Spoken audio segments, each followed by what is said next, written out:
साईराम। एक किसान एक ऐसे गांव में रहता था जहां पर सूखा पड़ गया था। इस सूखे के कारण बाकी अन्य किसान जो थे गांव में, वे सभी खेती बाड़ी छोड़कर कुछ और कार्य में लगे हुए थे। लेकिन हमारा किसान जो है वो निरंतर अपने खेत में काम करते रहता था।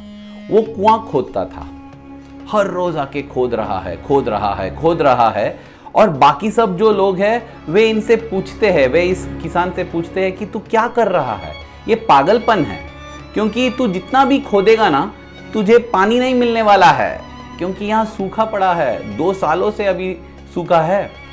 लेकिन ये किसान ने अपना दृढ़ निश्चय नहीं छोड़ा, वो अपना काम करते गया।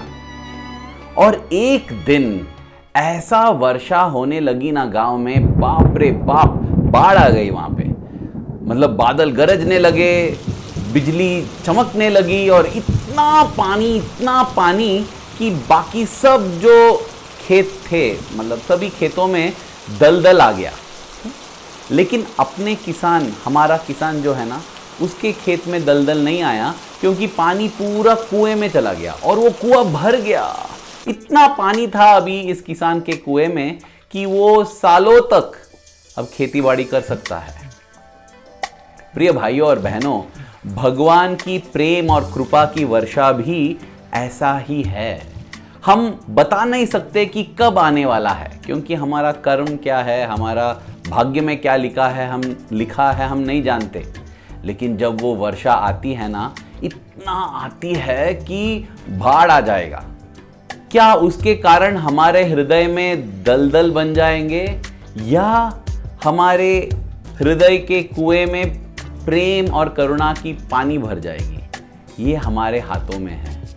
क्या हम तैयार हैं भगवान की प्रेम और कृपा की स्वागत करने के लिए?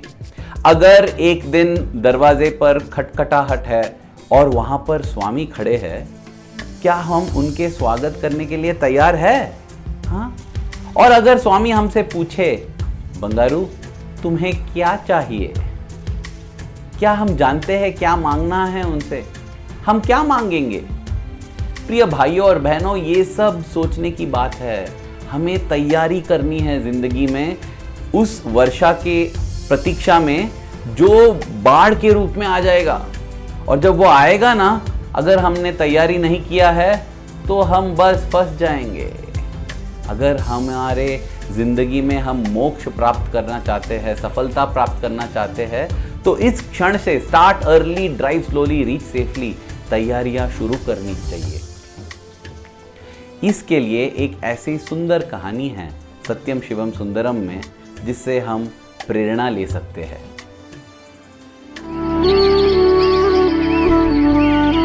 प्रेम स्वरूप लारा। ये 1940 की दशक की बात है।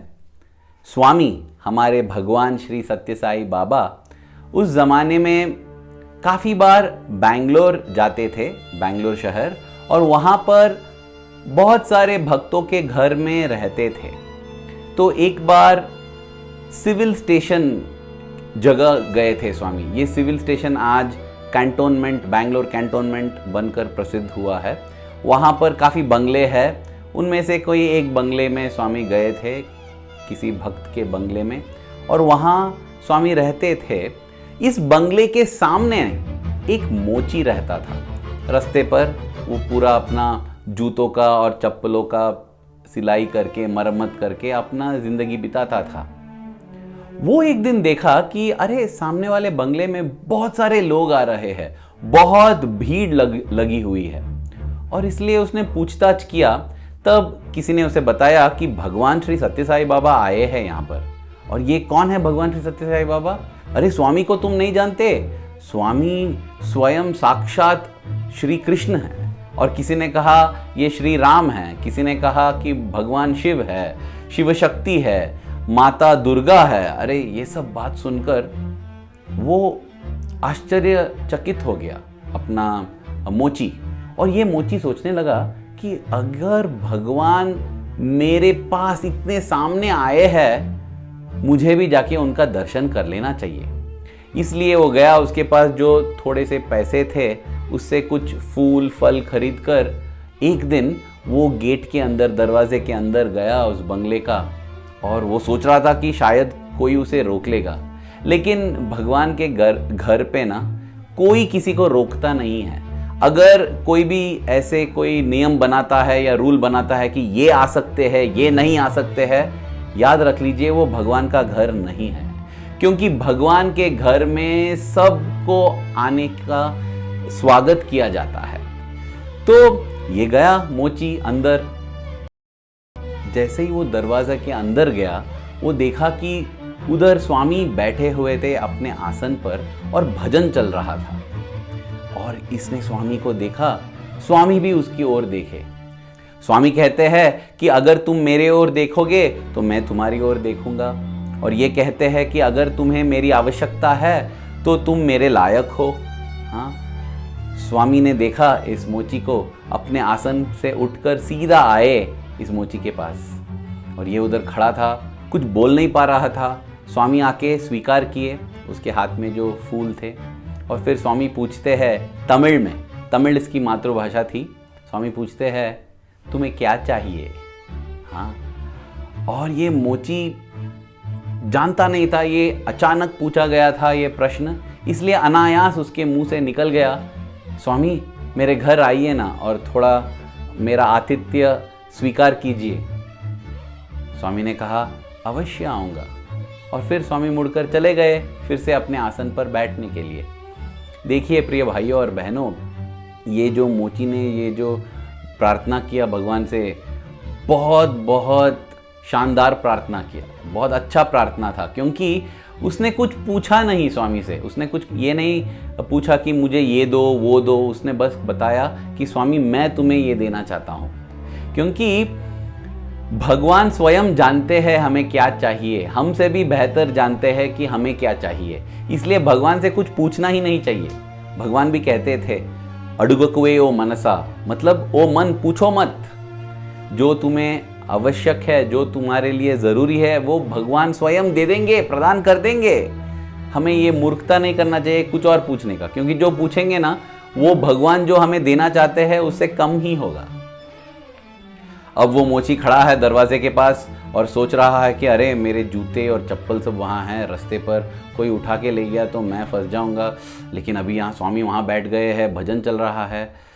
ये सोचते हुए वो वापस चला गया अपना दुकान के पास। दुकान नहीं था, बस रास्ते पर बैठा हुआ है। और कुछ देर बाद स्वामी निकल गए उस घर से, और सब जब गेट बंद हो रहा था ये भागकर गया और उसने कहा कि अरे स्वामी मेरे घर आने वाले हैं। स्वामी ने कहा, और उनको मैंने अपना पता भी नहीं दिया, तो कैसे मिल सकता हूँ स्वामी से। बाकी सब भक्त जो थे वे इस पर हंसने लगे। उन्होंने कहा कि अरे भगवान का, स्वामी का कार्यक्रम जो है वो ऑलरेडी फिक्स हो गया है, कहाँ कहाँ जाने वाले हैं। अरे तुम्हारे घर, स्वामी ने बस ऐसा ही बताया होगा, हम कोई जानते नहीं कि स्वामी तुम्हारे घर आने वाले हैं, तो बस तुम हृदय से प्रार्थना करो, बस इन्होंने इतना ही कह दिया। ये थोड़ा निराश हो गया, लेकिन क्या करे, गया वापस अपना काम करने लगा। हाँ, 1-2 दिन ऐसे बीत गए। उसके बाद एक दिन जब वो अपने काम में लगा हुआ था, अचानक एक बड़ा सा गाड़ी आया, एक कार, और जैसे ही वो उसके सामने आया ये सोचा कि शायद ये कोई पुलिस होगा या कोई अफसर होगा, क्योंकि ये वहाँ पर बैठा है रास्ते पर, उसका दुकान नहीं है, वो लीगल नहीं है। वो जल्दी से अपना बांध रहा था सब, जो जूते चप्पल सब है, भागने के लिए। लेकिन जब दरवाज़ा खुला ना, उतरे स्वयं भगवान। अरे स्वामी आए उसके सामने, और वो दंग रह गया, क्या बताएगा स्वामी को। स्वामी बोलते हैं बैठ जाओ, अंदर आ जाओ, और उसको गाड़ी में बिठाकर स्वामी फिर ड्राइवर को बोलते हैं चलो मैं दिखाता हूँ किस रास्ते से जाना है। ये बस दंग होकर बैठा है ये मोची, और स्वामी दिखा रहे हैं रास्ता इसका घर जाने का। स्वामी क्या नहीं जानते हैं, उनको क्यों पता बताना है, ऐसे कुछ नहीं है जो उन्हें नहीं पता। पते का क्या बात करे। और जैसे ही स्वामी उसके घर गए, ये मोची उतरा गाड़ी से, भागकर अंदर गया और अपनी बीवी से कहता है कि स्वामी आ गए हैं, स्वामी आ गए हैं, अरे कुछ तैयार करो जगह। छोटी सी उसका एक छोटा सा कुटिया था वहां पे। फिर स्वामी अंदर गए और ज़मीन पर बैठ गए। इसके पास कुछ नहीं था देने के लिए, तो कुछ केले लेके आया और वो फल भगवान को अर्पित कर दिया। भगवान ने कुछ मिठाइयाँ सृष्टि की और दोनों बीवी और इस मोची को दिए। वो दोनों ने उसे खा लिया प्रसाद के रूप में, बहुत खुश हो गए। स्वामी ने स्वीकार किया उन केलों को और उनको आशीर्वाद देते हुए निकल गए। उसके बाद उस मोची का जिंदगी तो बदल ही गया। मैं ये जानता नहीं हूँ, लेकिन मैं जानता हूँ, मतलब मुझे विश्वास है, क्योंकि एक बार जब भगवान घर आ जाते हैं ना, एक बार जब भगवान दिल में आ जाते हैं ना, जिंदगी बदल जाता है, पक्का बदल जाता है। जिंदगी में शांति आ जाती है, जिंदगी में करुणा आ जाती है, जिंदगी में प्रेम आ जाता है, जिंदगी में सब सुख, मन की शांति और आत्मा की शांति दोनों मिल जाते हैं। प्रिय भाइयों और बहनों, अवश्य वो समय हमारे जिंदगी में भी आएगा जब स्वामी हमारे दरवाजे पर खटखटाएंगे और फिर हमसे पूछेंगे, बंगारू तुम्हें क्या चाहिए? हमें उस समय कुछ भी मांगना नहीं चाहिए स्वामी। उस मोची की तरह हमें भी बस भगवान को समर्पित कर देना चाहिए। अगर भगवान पूछते हैं तुम्हें क्या चाहिए, हमें ये बताना चाहिए कि भगवान हम आपको ये देना चाहते हैं। हम ये चाहते हैं कि आप हमारा आतिथ्य स्वीकार करें, हमारे हृदय में आके बस जाए, वहाँ हमारा आतिथ्य स्वीकार करे और बस वहीं रह जाए। क्योंकि भगवान से कुछ भी मांगना मूर्खता है, लेकिन भगवान को जो भी हमारे पास है वो सब समर्पित करना, वो ही बुद्धिशाली आदमी का चिन्ह है। प्रिय भगवान, आपके प्रति हमारे दिल में जो प्रेम है ना, वो हर क्षण बढ़ते ही रहना चाहिए। धन्यवाद। साईं राम।